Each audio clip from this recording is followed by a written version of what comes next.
Hi everyone! Gusto ko nga lang po i-share sa inyo kung paano nag-share si Ate Lynn ng blessing dito sa aming community. Ayan nga, si Emilita ang nakatoka, mamalengke upang bumili ng mga pangangailangan sa Aros Caldo. Andyan na po lahat ng mga ingredients at kailangan. Andyan po yung malagkit, yung itlog, syempre lalagyan natin, yung cups para sa lalagyan, 100 pieces yan. And ang mga ingredients na gagamitin sa ating pa-Aros Caldo. Ayan guys, kompleto na nga po lahat yan. At nakikita nyo naman, nagtulungan kami dyan para maayos yung pagbibigay namin ng Aros Caldo sa mga bata. Ito guys, inuugasan na nga yung manok para sa sahog ng Aros Caldo. Kung napansin nyo, malalaki ang hiwa kasi gusto ni ate yung malalaki at malalasahan yung manok ng mga Aros Caldo. Nagsimula na rin kami guys, naghiwa-hiwa. Ayan lang po ang aming available na lulutuan kasi napakalaki po ng bahay ng Charot. Napakaliit lang po ng aming bahay. Ayan, pero sigurado namin malinis po lahat ng ginamit namin para sa Aros Caldo. Ayan guys, nag-start na kami maghiwa, sibuyas, bawang at luya. Syempre dinamihan natin para mas malasa yung Aros Caldo. Ayan guys. At ito na, nag-ready na ako para lumabas. Lumabas na ako guys ng bahay para titignan namin kung saan yung paglulutuan sa tapat ng simbahan. Ayan, kung nakikita nyo, ito yung way ng aming bahay. Ayan, dikit-dikit lang po yung mga bahay dyan guys. Kaya pag may sunod, alam nyo na, mabilis kumalat. Ito na nga guys, natagpuan ko na yung dalawa. Nag-start na magluto at nagpasilab na ng apoy.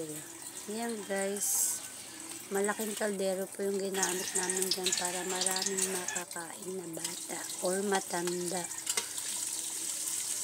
Nag-start na nga si Emilita mag-isa ng luya. Ayan.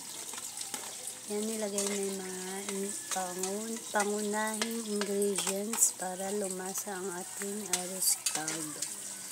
Yan guys, yung pinaglulutahan namin dyan ay tapat lang ng simbahan. Dyan din kami mamimigay mamaya. Yan guys, ayan yung manok.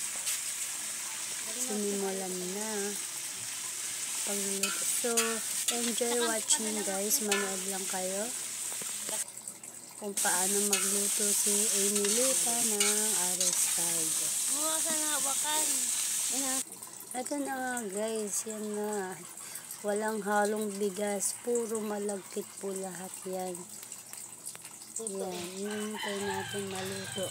Yan si ating sexing Monica ang naghahalo. Diba? Tulungan lang kami guys para maging mabilis yung trabaho. Ayan, nag-start na nga kami maglagay ng mga Aros Caldo sa cup para masimulan na natin ang pagbibigay ng lugaw sa mga bata or matanda kung sino man mga. Kikita nyo guys, malaki yung kaldero. Marami po napakain yan guys. Ayan guys, pakasarap kasi purong malagkit yan. Ayan, nag-start na nga po kami magbigay sa mga bata. Yung mga bata dyan kunti pa lang kasi pinapatawag pa namin at paisa-isa yung mga punta nila. Kung nakikita nyo, pero marami po bata napakain. Tingin dito, tingin. Nanguna si Maybelline, diba? Charot. Ayan na, dumadami na pa yung mga bata at yung ibang muulit na rin dyan kasi sarapan yata sa lugaw. Okay lang naman yung guys kasi marami naman po yung lugaw. dapat yung batya. Ang kinat ko na yun kasi may mga batang ayan guys, dumadami na po ulit ang mga bata at isa-isa na po sila nagpupuntahan dyan. Gusto ko lang po magpasalamat ulit kay Ate Lynn sa pag-share ng blessing sa aming community. Maraming salamat po Ate Lynn sa pag-share ng blessing sa amin. Sa Simple Paros Caldo, maraming bata ang naging masaya at nabusog. Thank you Ate Lynn. God bless po. Yan guys, panoorin niyo lang po ang video nito hanggang sa dulo. Lahat ng mga manonood nito guys ay dagdag entry para sa raffle. Thank you guys.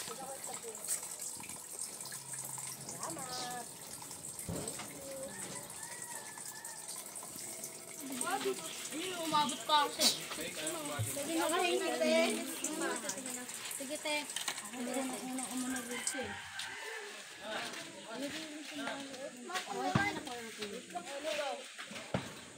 Bema, ano, okay nga pa pa. Paso ah. Napasok. Dito ka, dito ka. Dito ka. Wala, mapasok ka. Alis ng solo na. Alis nila gayon. Sige, te. Wait lang ah. Ay, wala ba? Hindi may makuplay na kita. Yung mga gusto magmangkok, sige, magmangkok kayo. Pwede mo kayo kutsara?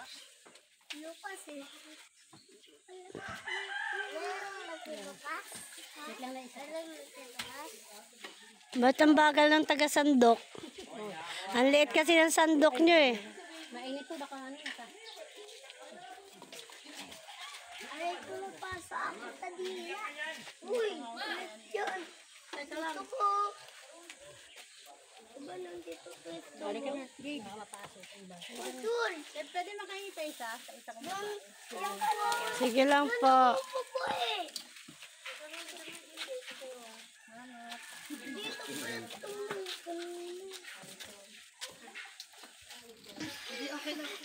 Kanina pa nakaano dyan, din nyo inaano. Huwag nyo masyado punuin pag sa mga bata. Pag di na kaya, ipakuha na mayabang.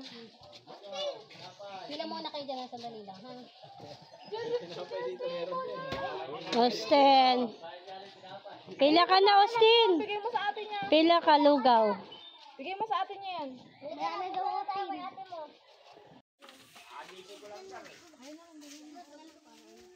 Bigay mo yan. Kay ano. Lagyan nyo na yung mangkok. Lagyan nyo na yung mangkok. Lagyan nyo na yung mangkok. Uy, mapaso yan. Tonya, makapunta sa kala. Ano? Apoy. Sige na. Wala na ba? Tita, gutom na si Kelsey. Hindi, mamaya na. Mom. Wait lang, hindi.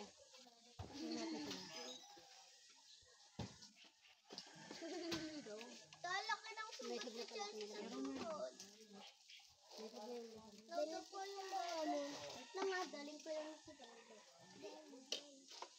Anong sa princess ko? Pag na si Princess ko lang, kahit magigising eh. Pag magigising si Princess. Alis ka dyan, Lucas. Hindi na ka pa umaharang sa ano, video. Kaya tara na. Wag. Tara na, Chay. Tara na. Kasi mo yan. Kasi mo. Oh, lugaw mo, dali. Tawagin mo mga ano mo doon, yung mga bata nyo. Tawagin niyo na mga kasama ng bata.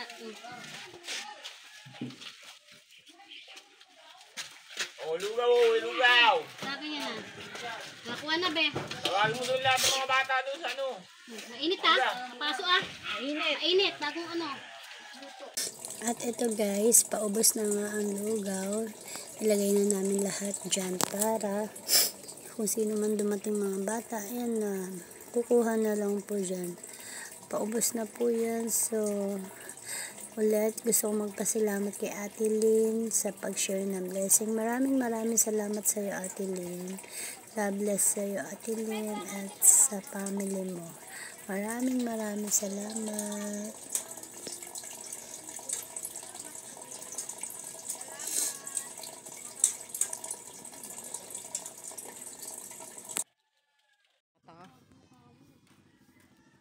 May lugaw. Pwede po dalawa. Sige lang. Pwede po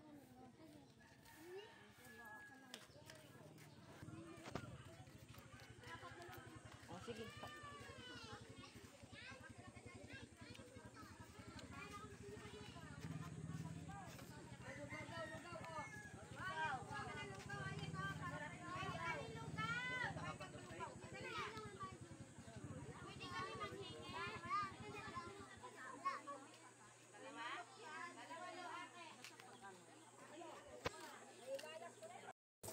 Yan lamang guys. Thank you for watching. Please don't forget to like, comment, and share this video.